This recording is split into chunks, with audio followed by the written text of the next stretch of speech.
Assalamualaikum warahmatullahi wabarakatuh. Waalaikumsalam warahmatullahi wabarakatuh. Alhamdulillah wassalatu wassalamu ala Rasulillah wa ala alihi wa sahbihi wa man tabi'a hudah. La hawla wa la quwata illa billah, amma ba'd. Allahumma faqihna fid din wa 'allimna ta'wil. Allahumma anfa'na bima 'allamtana wa 'allimna ma yanfa'una warzuqna ilman nafi'an wa rizqan wasi'an halalan tayyiban mubarakan fih wa amalan salihan mutaqabbala ya arhamar rahimin, amin ya rabbal alamin. Ma'asyiral muslimin wa zumratal mu'minin, para pendengar Mutiara Pagi RRI Pro 1 Bogor dimanapun berada yang dimuliakan Allah Subhanahu wa ta'ala. Bersyukur kepada Allah pada hari ini, di awal pekan kita senantiasa diberikan sehat walafiat. Tentunya Allah menganugerahkan kenikmatan ini yang harus kita syukuri dengan melaksanakan perintah-perintahnya dan menjauhi segala larangannya. Dan hadirin mustami'in mustami'at, salah satu hal yang penting bagi kita untuk diingat kaitan dengan implikasi atau dampak dari apa yang kita lakukan adalah kejujuran dan dusta. Tentu jujur dan dusta adalah dua hal atau dua istilah yang bertolak belakang. Saat seseorang jujur, maka dia tidak sedang berdusta. Saat dia berdusta, maka dia sedang tidak jujur. Dan Rasulullah Shallallahu Alaihi Wasallam dalam sebuah hadisnya, baginda menyampaikan sebagaimana dalam hadis yang diriwayatkan oleh Al-Imam Ibnu Mas'ud atau Sayyidina Abdullah bin Mas'ud radhiyallahu an, bahwa Rasulullah Shallallahu Alaihi Wasallam bersabda, inna sidqa yahdi ilal bir. Kejujuran itu memberikan petunjuk kepada kebaikan. Wa innal birra yahdi ilal jannah. Sedangkan kebaikan itu bisa membawa ke surga. Wa innar rajul la yasduqu hatta yuktaba 'indallahi siddiqan. Bahwa seseorang itu apabila berlaku jujur, sungguh dia telah jujur sehingga dicatat sebagai orang yang jujur di sisi Allah Subhanahu wa ta'ala. Sebaliknya, wa innal kadhiba yahdi ilal fujur. Perbuatan dusta, perkataan dusta, nah itu bisa membawa seseorang kepada kedurhakaan. Wa innal fujura yahdi ilan nar. Sedangkan kedurhakaan itu membawanya ke neraka. Wa innar rajul la yakdziba hatta yuktaba 'indallahi kadzdzaba. Seseorang itu sungguh dia berdusta hingga dicatat oleh Allah atau dicatat di sisi Allah sebagai seorang pendusta. Hadis muttafaqun alaih, Imam Bukhari dan Muslim yang meriwayatkannya dalam dua kitab sahihnya. Nah, ini menjadi dasar bagi kita bahwa kejujuran dan dusta ada dua hal yang bertolak belakang. Jujur bisa membawa ke surga, sedangkan dusta bisa membawa ke neraka. Kenapa? Karena ketika jujur berarti dia telah melakukan kebaikan dan akan melahirkan kebaikan demi kebaikan. Dan itulah akan mengantarkannya ke surganya Allah. Sementara dusta itu akan melahirkan keburukan, selanjutnya keburukan, dan keburukan-keburukan itu mengantarkannya ke dalam neraka. Nah, di dalam hadis yang lain dicantumkan bahwa kejujuran itu tumakninah, membawa ketenangan. Sedangkan wal kadzib ribatun, membawa kegelisahan. Oleh karena itu, hadis yang kedua ini riwayat Imam At-Tirmidzi, ya, yang disampaikan oleh Sayyidina Hasan bin Ali bin Abi Thalib radhiyallahu an, cucunya Rasulullah, bahwa ketenangan itu ada dalam kejujuran.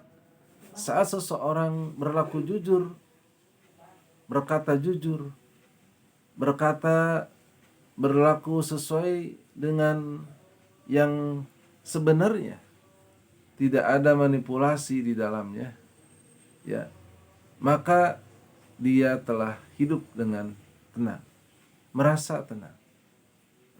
Sebaliknya kalau orang yang tidak jujur, orang yang dusta dalam hidupnya, dia tidak akan merasa tenang, gelisah karena takut ketahuan. Nah, akhirnya kebohongan demi kebohongan terus ia ciptakan, ya, untuk menutupi kebenaran, dan itu menambah kegelisahannya dan ketidaktenangannya. Oleh karena itu, jangan sampai kita menganggap bahwa dusta itu hal yang sepele. Dusta itu hal yang kecil. Ya. Bahwa betul memang kebohongan itu untuk kebaikan itu adalah dibolehkan. Namun harus hati-hati karena pada dasarnya kebohongan itu dilarang oleh Allah. Ya, di dalam Al-Qur'an banyak sekali, bahkan bahaya dusta itu salah satunya termasuk dosa yang bisa menghalangi seseorang dari hidayahnya Allah. Di dalam surah Al-Mu'min misalnya, atau surat Ghafir, karena nama Al-Mu'min, nama lainnya adalah surat Ghafir, ayat 28, Allah berfirman, A'udzu billahi minasyaitonir rajim. Innallaha la yahdi man huwa musrifun kadzdzab. Sesungguhnya Allah tidak memberi petunjuk kepada orang yang melampaui batas dan atau lagi berdusta. Melampaui batas juga berdusta, itu Allah tidak akan memberinya petunjuk. Itu yang pertama, bahwa berdusta itu menghalangi datangnya hidayah Allah Subhanahu wa taala kepadanya. Ya, karena bagaimana dia akan menerima hidayah dari Allah sementara yang sudah ada ia dustakan. Ya. Nah, yang kedua adalah dusta itu termasuk dosa yang paling besar, bahkan tidak hanya dosa besar, karena disejajarkan oleh Rasulullah Shallallahu Alaihi Wasallam termasuk 3 dosa paling besar. Ala unabbiukum bi akbaril kabair. Maukah aku beritahukan kalian dosa yang paling besar? Nah, ini Imam Az-Zahabi mencantumkan atau mengelompokkan dusta ini ke dalam dosa yang paling besar. Ya, yang pertama adalah al-isyraku billah, menyekutukan Allah dengan yang lainnya. Yang kedua, uququl walidain, durhaka kepada kedua orang tua. Yang ketiga adalah qauluz zur, perkataan dusta. Tentu perkataan dusta semakin implikasinya atau dampaknya besar, semakin besar itu pula tingkatan dosanya. Ya, karena bisa jadi bohong atau dusta itu dampaknya kecil, ada juga yang dampaknya besar, menghancurkan sebuah tatanan masyarakat, ekonomi dan sebagainya, karena perbuatan dusta atau bohong, ya, menutupi hal yang sebenarnya. Nah, semakin besar dampaknya, maka semakin besar dosanya. Ya, itu apalagi di pengadilan dengan kesaksian palsunya, menutupi yang sebenarnya, ya, karena bukannya membela yang benar, namun membela yang bayar. Nah, na'udzubillahi min dzalik. Kemudian yang ketiga, selain itu dosa besar, kemudian terhalang dari petunjuk Allah, ya. Bahaya daripada sifat atau perbuatan dusta, ucapan dusta adalah ia dikelompokkan menjadi orang munafik. Ya. Jadi orang munafik ini memiliki 3 ciri. Idza hadasa kadziba, kalau dia bicara berdusta. Kemudian apabila ia berjanji mengingkari, wa idza wa'ada akhlafa. Kemudian apabila ia dipercaya berkhianat, wa idza tumina khana. Maka orang yang berdusta dikategorikan sebagai orang yang munafik, ya. Nah, semakin dia sering berdusta, maka semakin kental kemunafikannya, ya, semakin murni kemunafikannya, ya, sehingga munafik adalah dalam agama Islam itu kategorinya di situ ada mukmin, ada munafik, ada fasik, ya, sehingga tidak masuk dalam kategori al-mu'min al-khalis, orang beriman yang jujur, orang beriman yang memurnikan keimanannya.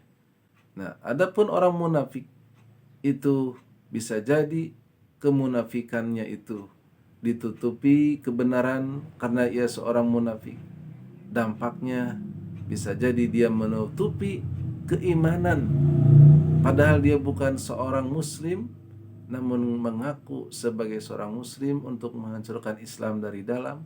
Itu adalah munafik yang banyak disebutkan dalam Al-Quran. Atau munafik yang sifatnya hanya amaliyah, hanya perbuatannya saja, bukan itikadiyah, bukan keyakinan, bukan teologis. Nah, maka semestinya saat ada benih-benih kemunafikan, kita berdoa kepada Allah untuk Allah menghilangkannya dan kita bertobat memohon ampun kepada Allah, ya, karena orang-orang munafik fidarkil asfali minan nar, ya, naudzubillah, oleh Allah ditempatkan di dalam neraka. Mungkin itu untuk muqaddimah yang nanti kita akan bahas selanjutnya, karena mungkin ada pertanyaan. Kalau tidak, kita lanjut dengan ada beberapa dusta yang dibolehkan. Wallahu a'lam.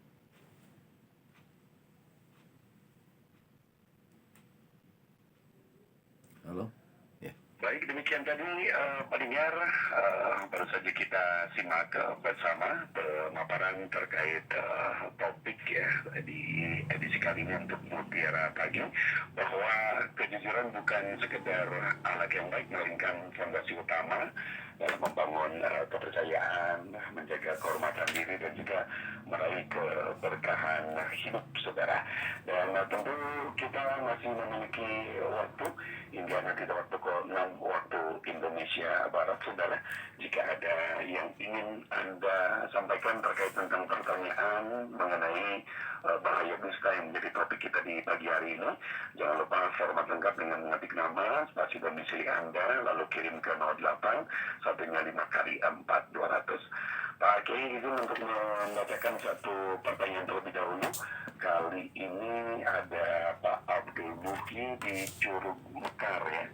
Dusta adalah bagian dari sifat munafik, ya. Sebagaimana hadis menjelaskan bahwa ciri tanda orang munafik tadi juga sudah disampaikan oleh Pak Kiai, dan 3 sifat tersebut sangat lekat dengan perilaku sebagian dari para pemimpin kita. Apakah ini termasuk perbuatan zolim katanya, ya? Syukran atas jawabannya. Mungkin bisa langsung di respon Pak Kiai. Kami persilakan dari Pak Abdul Muhyi di Curug Mekar.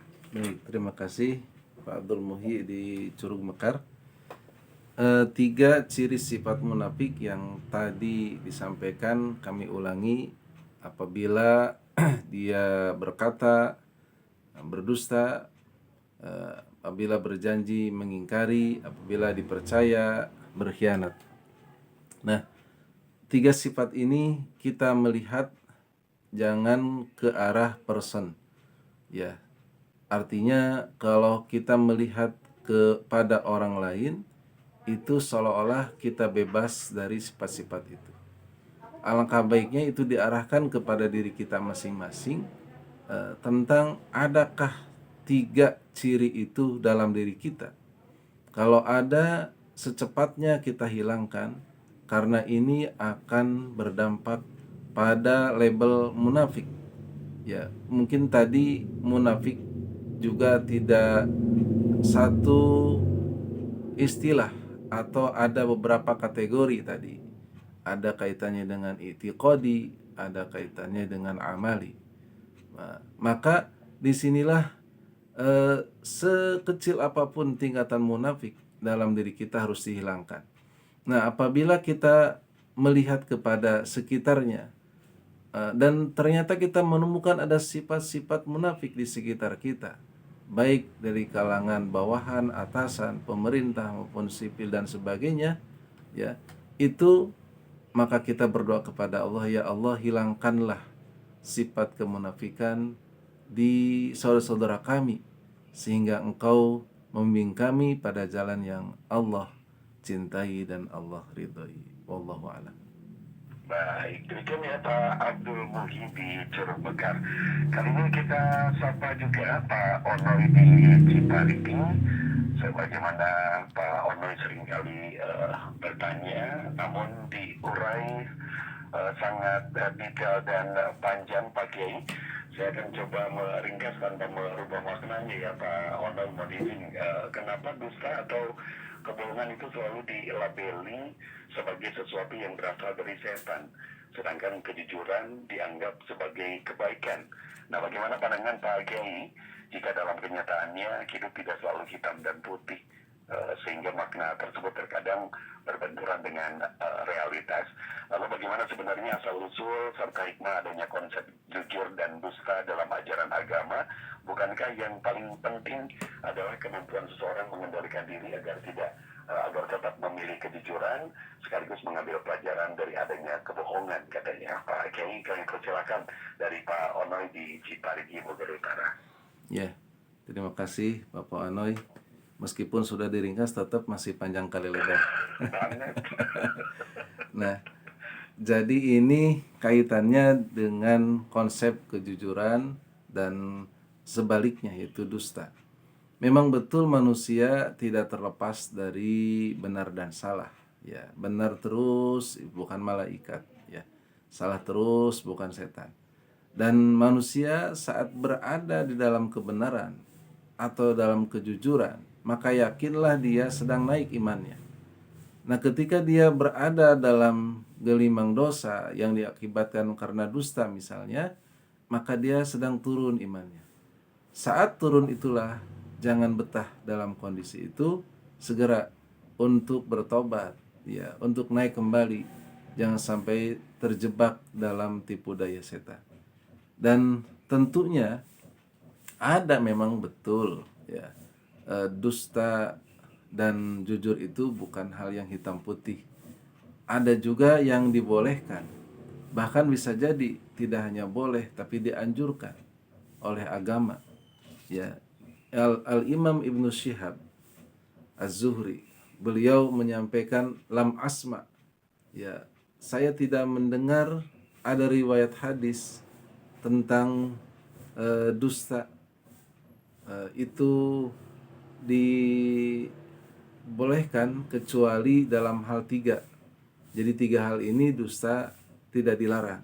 Yang satu adalah di al-harb, saat perang. Adu strategi itu perlu, ya. Kita dalam arti jangan sampai jujur sehingga musuh mengetahui kondisi kita yang sebenarnya, sehingga sangat mudah nanti mengalahkan kita. Jadi perlu ada strategi, perlu ada dalam hal ini siasat.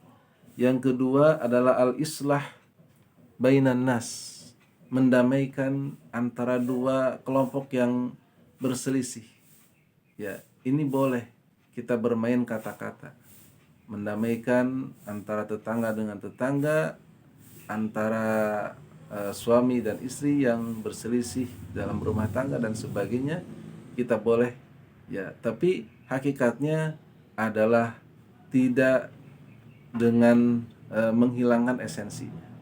Contohnya, kamu itu ya saat mendamaikan ya dua orang yang berselisih, tahu nggak, oleh teman kamu itu sering didoakan baik, kan pasti gembira, ya. Padahal yang sebenarnya didoakan baik itu adalah saat sholat kan ada doanya wa ala ibadillahis sholihin, doa untuk orang-orang yang solih, ya pasti masuk di doa itu. Nah, jadi Nabi pun dulu pernah begitu. Ya, tidak ada di surga nenek-nenek gitu kan. Nenek-nenek pun nangis. Akhirnya, ya Rasul, masa di surga aku tidak ada di surga? Bukan nenek tidak ada di surga, tapi di surga tidak ada nenek-nenek. Jadi nenek nanti di surga jadi kembali gadis lagi. Baru senyum kan gitu. Nah, itu bukan dusta sebenarnya, hanya permainan kata-kata. Nah, yang ketiga adalah kaitan dengan hadisul rajul imro'atahu wa hadisul mar'ah zaujaha. Ya, suami dan istri yang berkata manis, berkata baik itu untuk membahagiakan pasangannya. Nah, makanya jangan dipaksa ya. Jujur enggak, bener enggak? Ya, pasangannya memaksa seperti itu jangan juga ya. Ntar kalau jujur jadi marah. Nah, jadi lebih baik apa? Lebih baik itu adalah bagian dari upaya untuk harmonisasi ya. Dan itu dibolehkan. Dan sebenarnya bukan dusta juga kan gitu. Ya, bukan dusta juga. Nah, ini adalah kaitan dengan bagaimana Allah memberikan konsep jujur dan dusta ini dengan seapik mungkin, sehingga jangan sampai ada orang yang terzalimi, jangan sampai implikasinya atau dampaknya ini besar, tidak hanya satu wilayah tapi satu negara ya, karena ketidakjujuran bisa berdampak penderitaan, maka lebih besar dampaknya, lebih besar dosanya. Wallahu a'lam. Baik, kita masih ada penanya selanjutnya, dan kali ini kita sapa ada Ibu Supriyati di Sindang Barang, yang kayaknya kalau saya baca dengan apa yang ditanyakan oleh Pak Andi Supriyadi ada korelasinya nih. Begitu kita akan bacakan berbarengan. Yang pertama, Bu Supriyati izin bertanya, bagaimana kalau ada seseorang yang berkata jujur tapi menyakitkan? Apakah orang itu berdosa tidak? Atau orang itu munafik, katanya, mohon pencerahannya. Sementara Pak Andi Supriyadi di Bojong Kidul Kemang menyampaikan katanya berdusta ada yang dibolehkan. Dusta yang seperti apa Pak Kiai? Mohon pencerahannya. Disilakan Pak Kiai. Ya, terima kasih dari Ibu Supriyati di Sindang Barang dan Pak Andi Supriyadi ya. Ini adalah pertanyaan-pertanyaan yang mewakili ya, mewakili kebanyakan orang. Saya kalau bercara jujur ini pasti menyakitkan. Bisa genjreng ya dunia kan gitu. Itu maka kejujurannya itu bisa disampaikan dalam bentuk yang lain. Ya, atau dia kemas sehingga bisa lambat laun terungkap, tidak langsung sekaligus. Yang jelas dia menghindari sikap dusta. Nah, bahkan ketika seseorang mendiamkan suatu hal yang salah, padahal di situ ada kesalahan, tapi didiamkan, maka dia termasuk bagian daripadanya. Ya, perlu disampaikan mungkin dengan kalau bahasa Sundanya malapah gedang, supaya laukna benang caina herang kan gitu. Jadi bagaimana supaya tidak ada yang menyakiti, tapi juga kita tidak berdusta. Nah, pasti ada kata-kata di situ, ada cara di situ, ada retorika di situ. Ya, jadi tetap harus disampaikan kejujuran itu, meski dengan cara yang halus. Sayyidina Hasan bin Ali ya, dan juga Sayyidina Husain, ini cucunya Rasulullah Shallallahu Alaihi Wasallam. Beliau itu saat mengoreksi wudhu orang tua yang ada di depannya itu salah, kalau dibilang kek, misalnya kakek di situ, waduh kamu salah, masa kalah sama anak kecil kan gitu, pasti marah. Tapi kan beliau akhirnya apa? Ketika kakek-kakek itu berwudu, maka Sayyidina Husain bin Ali ya dan adiknya itu dan ya kedua saudara ini itu beliau mempraktekkan wudu di hadapan. Ya, itu artinya kan secara tidak langsung seperti inilah wudu yang benar gitu. Ya, cara-caranya gitu. Nah, selanjutnya ada dusta yang dibolehkan. Yang dusta itu tentu kategorinya yang dibolehkan ini adalah apabila kemaslahatannya lebih besar. Ya, dampaknya lebih besar untuk kebaikan, ya maka dusta dalam arti tauriyah atau permainan kata-kata ini itu dibolehkan. Ada seseorang yang ya sedang mencari si fulan, sementara si fulan itu berlindung di rumah kita karena dikejar-kejar ya akan dibunuh. Nah, kalau ini adalah buronan negara, ya kita tidak boleh menyembunyikan. Tapi kalau buronan preman, ya dalam arti orang baik cuma dikejar oleh orang-orang yang tidak menyukainya, ya maka kita boleh tidak ada di sini si fulan itu. Saya tidak tahu menau. Nah, yang dimaksud kita ya tidak ada itu adalah eh, tidak ada orang jahat, adanya orang yang baik kan gitu. Nah, bisa permainan kata-kata seperti itu di dalam hati kita diniatkan. Ini pernah dilakukan oleh Nabi Ibrahim alaihissalam. Nah, artinya sangat luas Islam itu, bahkan tadi sudah dibahas ya ketika perang, adu strategi, siasat itu boleh, jangan apa adanya nanti kalah. Kemudian cara ketika mendamaikan, begitu pula saat menjaga keharmonisan rumah tangga. Nah, ini mudah-mudahan bermanfaat. Wallahu a'lam. Amin. Amin. Baik, sudah seluruhnya dari pertanyaan yang Anda kirim melalui layanan Atensi Pro 10811 5 kali 4 200 kali bacakan. Dan Pak Kiai, sebelum kita menutup Mutiara Pagi, saya yakin banyak pendengar juga yang ingin memulai perubahan dari diri sendiri, termasuk saya begitu secara pribadi, mungkin pernah berbuat salah, ya pernah berdusta dan kini ingin menjadi pribadi yang lebih baik. Apa pesan dan juga nasihat Pak Kiai ini supaya kita mampu meninggalkan kebiasaan yang buruk, ya, dan juga membangun kehidupan yang dipenuhi kejujuran, keberkahan dan kepercayaan. Singkat saja Pak Kiai, disilakan. Ya, terima kasih. Kejujuran itu adalah suatu keharusan, dan dusta adalah harus kita tinggalkan sekecil apapun. Nah, meskipun kita bertujuan untuk kebaikan, namun jangan sampai dibumbui dengan kedustaan.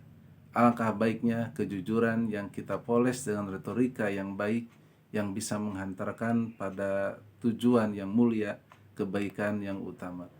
Nah, kita ingat sebuah hadis dari salah satu cucunya Rasulullah Shallallahu Alaihi Wasallam, yaitu Sayyidina Hasan bin Ali bin Abi Thalib. Beliau dapat pesan dari kakeknya, "Da'ma yaribuka ila ma la yaribuka." Tinggalkan apa yang membuat kamu ragu menuju apa yang membuat kamu tidak ragu. Nah, di situ dijelaskan kejujuran adalah tumakninah, ketenangan, dan dusta adalah ribatun, yaitu kegelisahan. Orang yang hidup dengan penuh keraguan-raguan, maka yakin di dalamnya ada kedustaan, ya, ada kegelisahan. Tapi orang yang jujur dalam hidupnya, prinsipnya jujur, perilakunya jujur, perkataannya jujur, maka dia telah melakukan hal-hal yang meyakinkan, yang membuat hatinya tenang, yang menjadikan dirinya dicintai oleh Allah, oleh Rasulnya, oleh para malaikatnya, bahkan oleh masyarakat sekitarnya. Mudah-mudahan renungan ini bermanfaat untuk yang menyampaikan dan juga yang mendengarkan. kita semua berdoa semoga Allah memberikan pertolongan kepada kita untuk selalu berbuat baik dan menebarkan kebaikan. Wallahu a'lam bishawab. Wassalamualaikum warahmatullahi wabarakatuh. Waalaikumsalam warahmatullahi wabarakatuh. Kami ucapkan terima kasih kepada Bapak Kiai Haji Mahfud Hidayat atas ilmu, nasihat dan juga pencerahan yang telah dibagikan kepada kita semuanya di segmen pembuka Bogor pagi ini, Mutiara Pagi, edisi Senin 29 Juni 2026, saudara. Dan mengantarkan kita ke pukul 6 waktu Indonesia Barat untuk segera kami perbarui informasi Anda dan menyimak rangkaian kabar terkini yang terangkum dalam Warta Berita RRI Bogor sesaat lagi.